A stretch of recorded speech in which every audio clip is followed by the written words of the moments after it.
Já estamos de volta e agora com o nosso quadro Espaço Pet. Vamos saber mais de como cuidar dos nossos animaizinhos de estimação. Muitas vezes nós acreditamos que estamos fazendo alguma coisa muito boa. Nós acreditamos estar cuidando dos nossos animais. Mas será que nós estamos praticando de uma forma correta? Exemplo, você sabia que o seu animal pode ter pneumonia? Pode ter resfriado? A gente precisa saber de detalhes, a gente precisa saber de sintomas.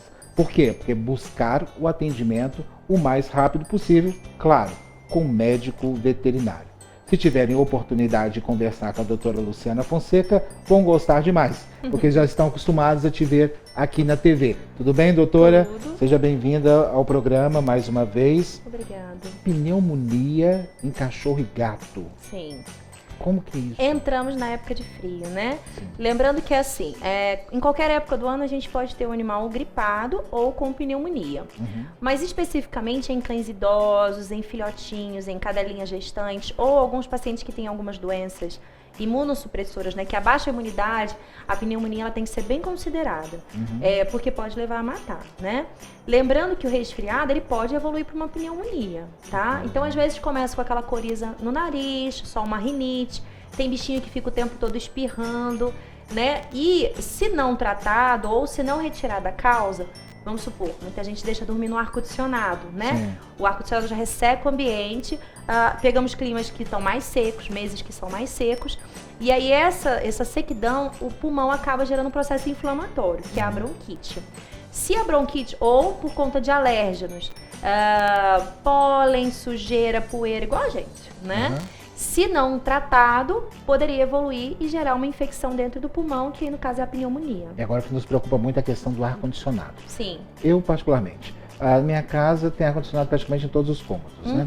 E aí o que acontece? No quarto específico, eu tô com uma filhotinha de Schnauzer e eu fico preocupado dela dormir lá fora com a minha cachorra maior, que é a Sara.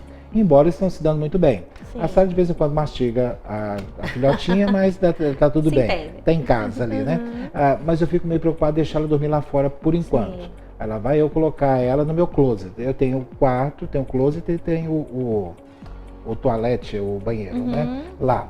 Então eu já deixo ela ali no closet porque eu acho que ela vai estar fora daquele ar condicionado. Sim, ficaria se você tiver um banheiro, uma situação que possa, né, ser mais não Mas um fica ambiente tudo não frio, tão porque eu frio. uso muito baixo. Umidificador. É importante que você tenha um umidificador.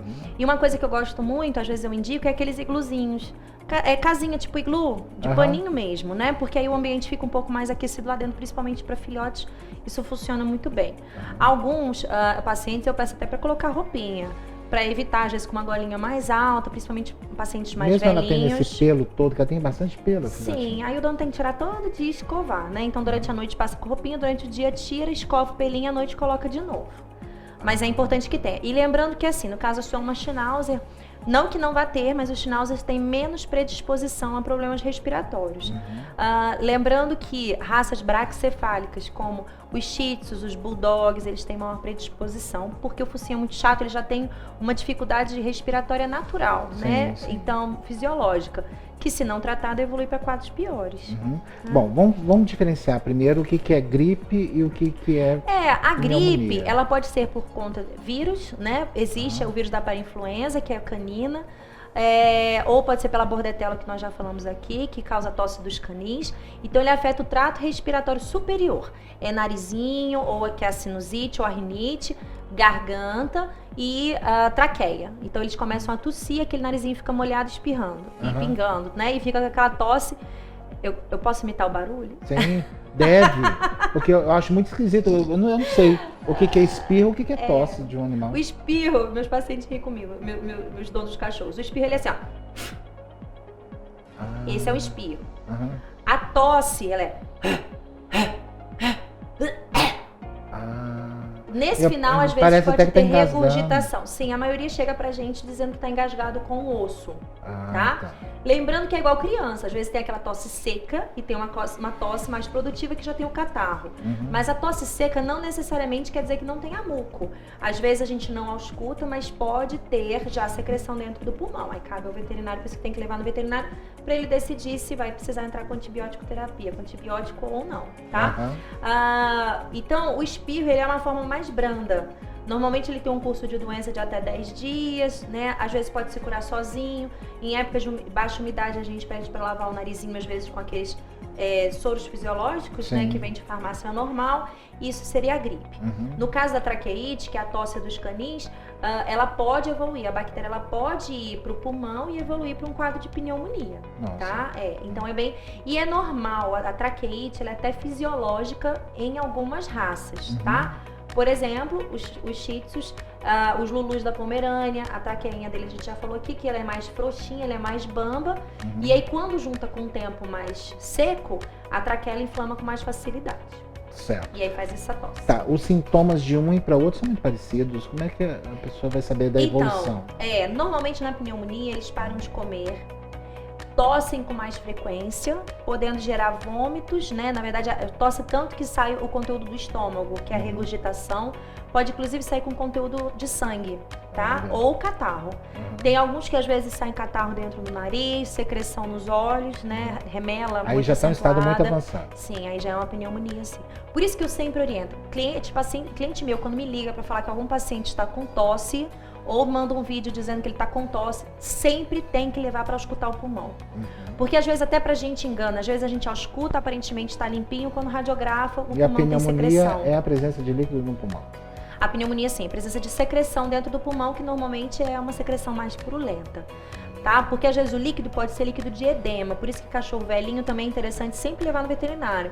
Porque o velhinho, às vezes ele já tem uma alteração no coração, ele faz edema pulmonar, que é uma outra situação, gerada pela alteração, né, na contração do coração, e aí ele pode ter tosse, tá? Mas essa tosse ela é cardiológica. E o gato?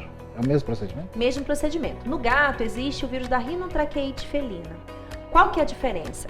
A rinotraqueite ela tem vacina, mas a partir do momento que o gato é portador, ele vai ser portador a vida inteira, tá? O que a vacina faz é diminuir os sintomas da rinotraqueite. Então ela vem uma gripe mais fraca. E os sintomas são os mesmos? Esses parecidos, em compensação, na rinotraqueite no gato, eles perdem muito fácil o apetite, às vezes babam, não conseguem engolir.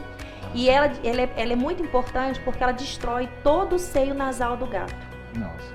Então, a rinotraqueite ela tem um tratamento, um controle, mas tem que ser pego no início, porque às vezes chega aqueles pacientes já com o seio nasal todo destruído. Certo. Eu tenho um assunto, inclusive, que é um pouco delicado, mas eu preciso tratar com você, que é a questão de alguns internautas falarem com a gente, olha, sempre pergunta para a doutora qual que é a forma ideal de tratamento. Porque eu fui num veterinário específico e tal, e ele me passou isso, não resolveu, e eu queria sempre consultar um outro médico. E aí apareceu um outro problema, que eu fui observando com esses e-mails que vinham chegando, né? As pessoas relatando também que iam no veterinário, né? E o veterinário era dentro do pet shop, era dentro de um banho-tosa, né? E o veterinário falava isso para ele e tal e tal. Eu falei, olha, você tem certeza que é veterinário? Sim, acontece muito. Aí eu fiquei começando a preocupar, porque as respostas falam, não, ele falou que era, aí é agora, né? Sim. Como é que você vai saber se é ou não é? Por que eu fiz esse questionamento para um dos nossos internautas? Acho que foi para 2 internautas. Por que eu fiz esse questionamento? Porque eu já tive a experiência de um pet shop que ficava na periferia de Goiânia, e nós tínhamos que fazer uma matéria, isso há mais ou menos 10 anos atrás, quase 10 anos atrás. Nós tínhamos que fazer uma matéria lá, e essa pessoa era adestradora de animais. E aí eu vi, ela falou, não, eu sou adestradora, vou fazer matéria de adestração, né? Aí ela chegou lá, a pessoa foi atender, foi comprar uma ração. Ela falou, não, vamos lá no consultório que eu te passo a receita, eu vou fazer uma consulta. E era adestradora. Eu falei, olha, você também é veterinária, que legal. Ela falou, não sou veterinária. Falei, mas é o que eu falo, infelizmente, assim, todas as profissões sempre tem, né? O uso da profissão indevida, né? O que a gente às vezes pega também receitas que não são de veterinários. O que é a recomendação? Todo veterinário ele tem que ter um receituário com o endereço, o nome e o registro no conselho, tá? Ele tem que carimbar a receita, que nesse carimbo também vem o nome e o registro no conselho. No conselho do estado, né? Então aqui no nosso caso é de Goiás. Tenho dúvida se ele é veterinário ou não. liga no conselho da sua região, na internet consegue, se chama CRMV, Sim. e RJ quando é Rio de Janeiro, GO quando é Goiás. E você liga e fala, olha, eu fui atendida pelo veterinário tal e eu gostaria de saber se ele tem registro no conselho, tá? Uhum. Se ele tiver registro, ele é um profissional. Porque pode acontecer às vezes, apesar de não ser legal, mas pode acontecer de às vezes um colega atender no balcão, né? A gente percebe que no Brasil existe ainda essa cultura de atender dentro do pet shop ou de atender no banho e tosa. E ele ser veterinário, às vezes ser até um veterinário competente. Mas ele não tem uma estrutura que possa te dar um suporte para eventualmente alguma urgência, alguma coisa que você precise fazer. Por exemplo, vacina. A gente já comentou aqui sobre vacina. Vacina é um procedimento que a gente acha que é super tranquilo. Às vezes você aplica no pet shop e o cachorro dá um problema por conta da vacina. Que poderia dar no consultório. Mas no consultório, no hospital, você tem um recurso. Sim. Num pet shop, num banho e tosa, você não tem um recurso. Então, se der alguma reação alérgica ou anafilática, infelizmente não você tem o que fazer, você perde o bichinho. Que coisa, entendeu? hein? Então a primeira coisa é sempre observar as receitas. Às vezes eu pego receita com nome, mas não tem registro. Então quando a gente vê uma receita sem registro, opa, alguma coisa está errada. Então a gente começa a suspeitar. Esse assunto nós nunca abordamos aqui, mas serve também de alerta. Sim, né? com certeza. E isso é importante nós observarmos porque é o cuidado do nosso animalzinho de estimação. Doutora, certeza. muito obrigado Eu que agradeço mais uma vez pela sua participação e daqui a pouquinho nós voltamos, depois do nosso intervalo.